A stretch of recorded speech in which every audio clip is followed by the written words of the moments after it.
huge chemistry. You even start to put it's really interesting. A lot of artists chemistry too, but 10 minutes on this. Okay. I'm going as fast as I can. So, we've been looking at, I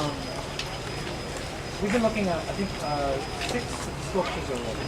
This is the last sculpture we'll look at. First of all, let's talk about how it's different than the other ones we've been looking at. So let's walk around it and talk about how it's different. Contemporary material. Okay, so one of the things that I think made David Smith's materials contemporary for his own time is the same thing that's contributing to Dan Graham's materials being contemporary for his own time. Oh, this is not part of the work.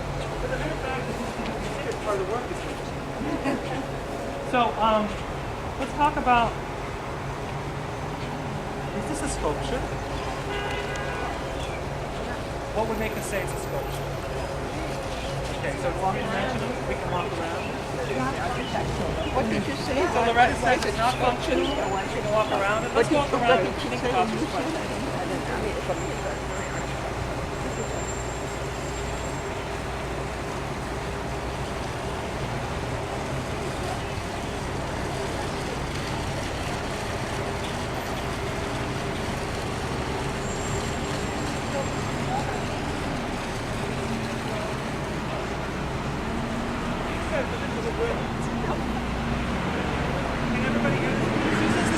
Loretta says that sculptures are non-functional, but this actually has doors.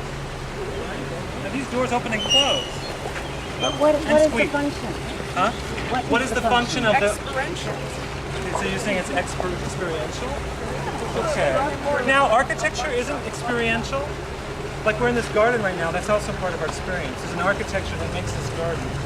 Isn't that experiential too? Yeah. So there's some interesting things that are happening with this artist, and one of the reasons why he's included it in this collection is that it bumps up discussion about what is art into a contemporary context, and what is architecture. And more this idea of public spaces and private experience is something he's exploring with these works that sometimes are referred to as pavilions, which is an architectural term, and sometimes referred to as sculpture or installation. How are we part of this? So we're reflected in it. So we can think about like Bell or Larry Bell. We can think about how our reflection is now actually a representation of our body. So we're seeing the figure again. But we can also use our figure to come into the space and have a different point of view. We can even close the doors. So instead of just walking around, you can enter it. So yeah. So we can, That adds a different one. and we can actually see them as sculpture if we wanted to. Because what's happening now is that the artwork is being taken off the wall and put into the same space as us, even more than sculpture, in that we watch ourselves watching it. But they're not going to be protected from No. It starts to rain. But you're not if you're sitting by yourself. I think if That's you- interesting. So you're saying it's not architecture because it's not protecting us from the elements, which is true. It'd be nice if we could be protected, right? I think if you put a table and a chair, a couple chairs in there, you would have visitors sitting in there, drinking there, choosing to go in there as opposed to staying out. And the idea of in here and out there is also something that he's now working with as a material for the sculpture, because if you don't have panes of glass over there, it's still negligible as to if it's an inside or an outside space, as well as the roof not being there. There's something else interesting about this because it's a two-way mirror. Yes.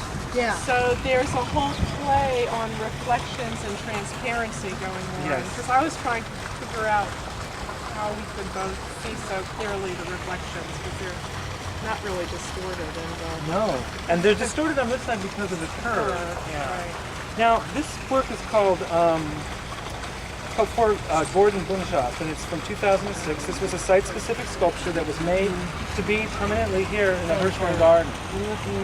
Was it commissioned? Yes. Let's look now at the building or the other parts of the architecture of Bunshop, and then look at this work and see what are the connections. curve. So she's talking about the curve. Yeah. Anything else? The windows. Okay, the window. Okay. Anything else that seems to be connected to the architecture? Geometry. The use of geometry. All right. And just different from all the other things, it is site specific.